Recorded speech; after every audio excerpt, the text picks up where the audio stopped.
Alright, so the weakest aces in Pokemon, right?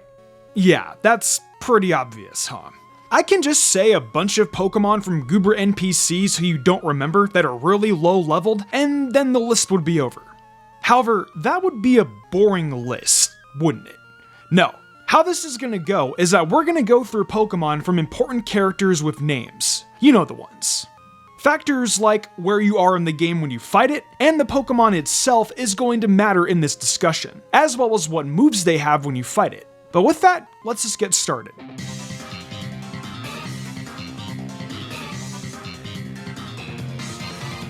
This is gonna be hard for me to talk about, and I feel it's risky to start the list off with this man and this Pokemon, but I think I would like to say something about it. Now, this could be a controversy for the sake of controversy to some, and to others, this is just some YouTuber's spicy take. But as much as I hate to say it, given that I really like this character, Silvally kinda sucks. I don't quite remember if I've mentioned this on the channel before, so if not, I'm gonna do it now. Silvally is a rather underwhelming evolution. Going from 95 in everything and just having a low speed to going to just 95s across the board isn't much of an upgrade, especially if we take into account that its signature attack in Gen 7, when you fight Gladion, is only base 90. Yeah, multi-attack didn't become base 120 until Generation 8. Now, I mean no disrespect to Gladion. I love him. He's actually one of my favorite characters in Gen 7. But unfortunately, he has mediocre stats for what's basically a legendary, and he's lacking in any sort of real power. He's only number 10 because his Silvally is infinitely better than anything else on this list. He changes his type to counter your starter like a true rival does. And type Null was actually a bit tough to deal with when your team was more underdeveloped. Okay, I think I want to sort of make this spot about the world's biggest tie, because for some reason, Pokemon has this really bad thing they do every time, and I think it's time we finally sit down to address the matter once and for all. Why does Game Freak continue to put the Ice Gym, or in Glacier's case, Elite Four, so close to the end of the gym challenge? They're never in the first half of the game. Heck, they aren't even before Gym 6. Not only that, but they are never particularly threatening when you fight them. You think I'm kidding? Lorelei and her Lapras, who are actually exempt, but are on here for the sake of formality because she at least has Gen 1 Blizzard, Bryson Piloswine, Gym 7, technically can be fought 5th if you really want to, but it's designed to probably be the 7th gym you fight. Glacia and her Walrein, Elite 4. Candace and her Frostlass, who are actually kind of a threat, and I only bring up for formality. Gym 7, Bryson and his Beartic. Gym 7, Wolfric's Abomasnow. Grusha's Terra Ice Altaria. Both Gym 8. Why are they putting the monotype with 4 easy to access weaknesses that are all very good types so close to the end of the game, instead of maybe putting them in the first few gyms so that way they can't actually just be mauled over if you didn't pick the fire starter? These are all basically bad for the same reasons. They're slow, they're frail, they're easy to counter just by going through the game, and they're all very underwhelming stat-wise. They didn't even give Wolfric the courtesy of a Mega to pretend to be threatening. Then again, they didn't give any gym leader not named Corina a Mega at all.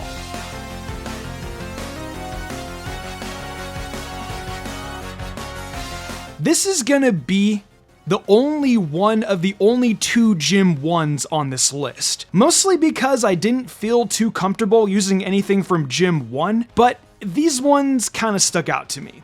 Katie's Teddiursa is the first of these examples. Now, don't get me wrong, I love Katie, and I do think she's definitely incredibly underrated. However, there's also a reason I never went on record in the underrated gym leader video to say that her Teddiursa was a threat or actually hard to deal with. Yeah, it's Gym 1.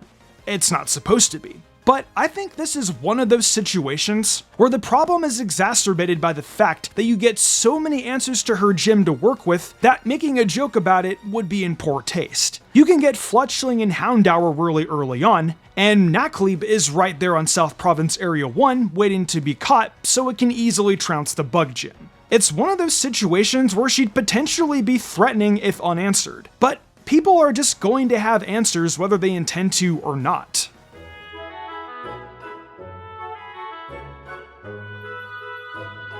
Rourke's Cranidos is kind of unfair, but at the same time, it's gotta be here.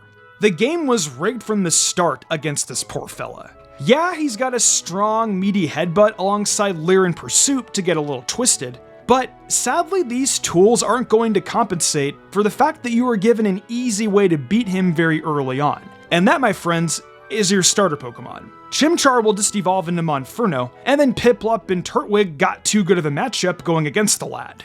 But that's not all there is. If that were all, maybe he'd have a fighting chance. But just to really be sure Rourke never got to make a lasting impact on the run, they made sure to put Onix and Geodude really early too. Just so you could sit there and resist Headbutt with high physical defense and respond with moves like Rock Throw and Magnitude. So with your starter and without Onix and Geodude, how would we fare against Rourke? To be honest, still very good. Because guess what? Machop is right above Orberg City, just waiting to be caught.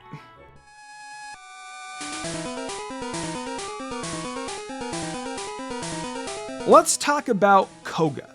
In Generation 1, his ace was Weezing. However, in Pokemon Yellow though, it was Venomoth, which was actually pretty high leveled, being at level 50, being the same exact as Sabrina's Alakazam.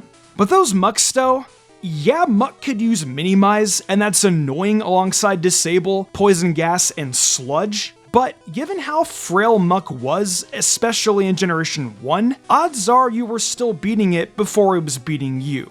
Johto gives him a little more to work with, given that he gets access to Crobat as his ace.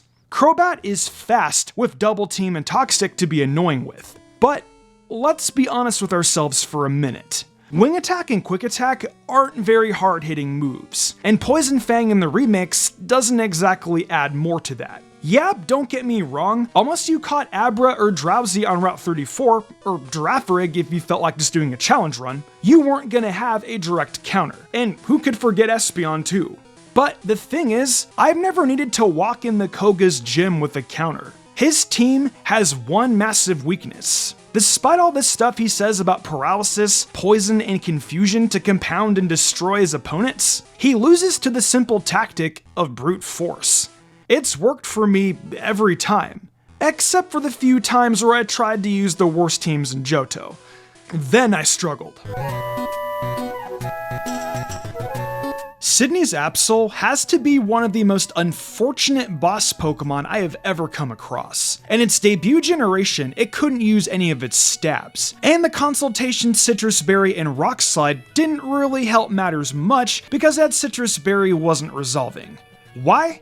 Because it's slow and frail. I'm getting off the one-hit KO most of the time. Even if I go in with no fighting or bug types, I'm pretty confident most Pokemon will two-hit KO through its Citrus Berry. Yeah, it's got big attack, but Absol suffers from the problem of being Absol, where a high attack with nothing else going for it will continue to lead it through various issues. So, what about the remakes?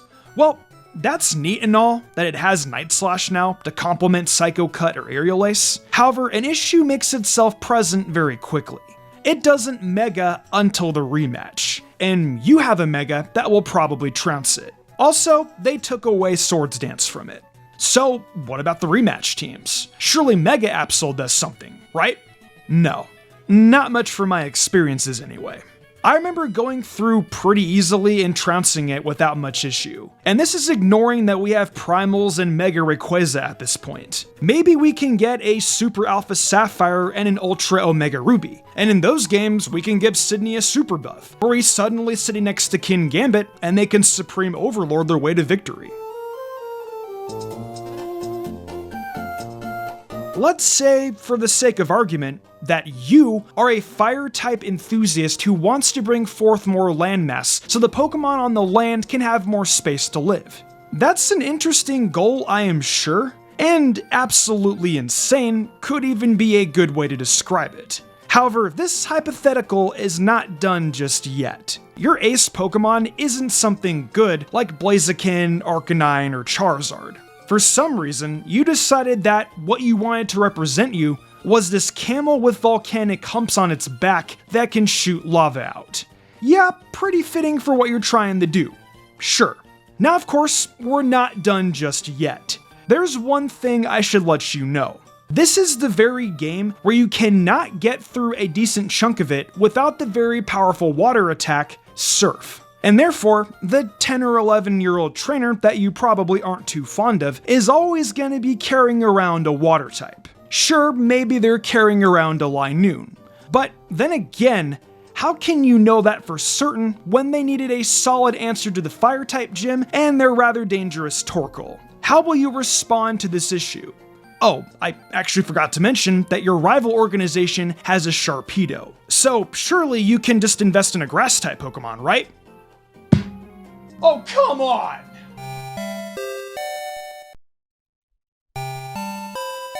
Look, I'm not even gonna beat around the bush for this one. Tate and Liza deserve to be this high up because not only are they Gym 7 touting Solrock and Lunatone as their aces, and not, I don't know, Gardevoir and like Grumpig or Chimecho, but they're touting these two rocks as their aces in a game where their entire city is surrounded by water and locked behind the move Surf.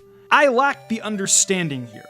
Yeah, you don't want to hurt your partner in a double battle, so that somewhat discourages Surf, but au contraire. What if perhaps I simply brought two surfers and they just kept hitting each other for resisted damage and hitting the rock types for super effective damage? Now, if that's not the plan, there's also the fact that rock and psychic are combined weak to like 6 types off the top of my head. You're gonna have a second answer to this somewhere along the way to win you the double battle, statistically speaking. Not to mention, it's not like their synergy in doubles makes up for it at all. The only support they do for each other is that Claydol and Lunatone both have Light Screen, and that's of course in Pokemon Emerald, the superior game. But regardless, Solrock and Lunatone just aren't good aces in Oras and Ruby and Sapphire.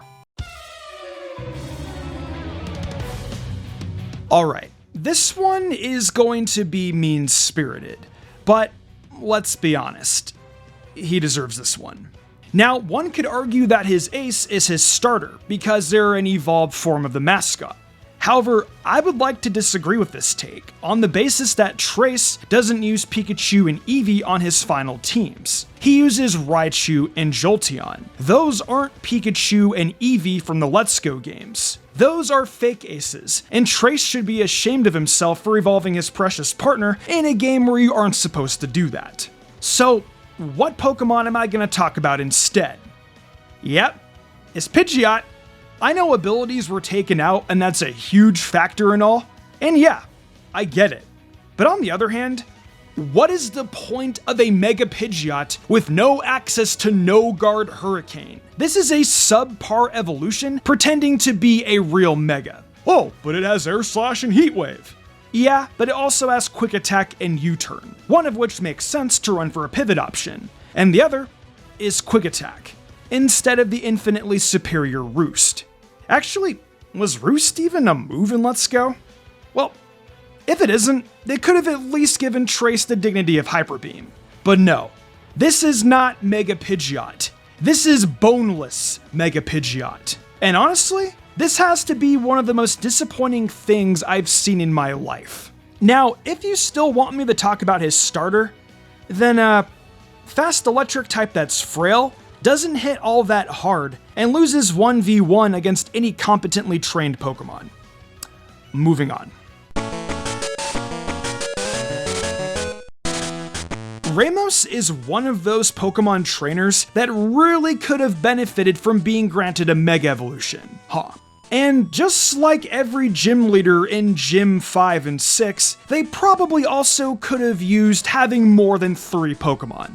But I digress. Ramos's Go-Goat might be one of the single biggest pushovers in Pokemon history. I'd even argue that Ramos's fight is easier than some of the fights you'd fight on Route 1. Yeah, I'm willing to go that far. Why do I think his fight is easy? Well, you get Mega Lucario right for it. You can either have Mega Venusaur or Charizard right before it, or Mega Blastoise, but that means you just bring the Lucario anyways because Steel resists Grass. And, oh yeah, the Go-Goat, who is a physical attacker, has only one Grass move, and that's Grass Knot. Grass Knot is a special attack.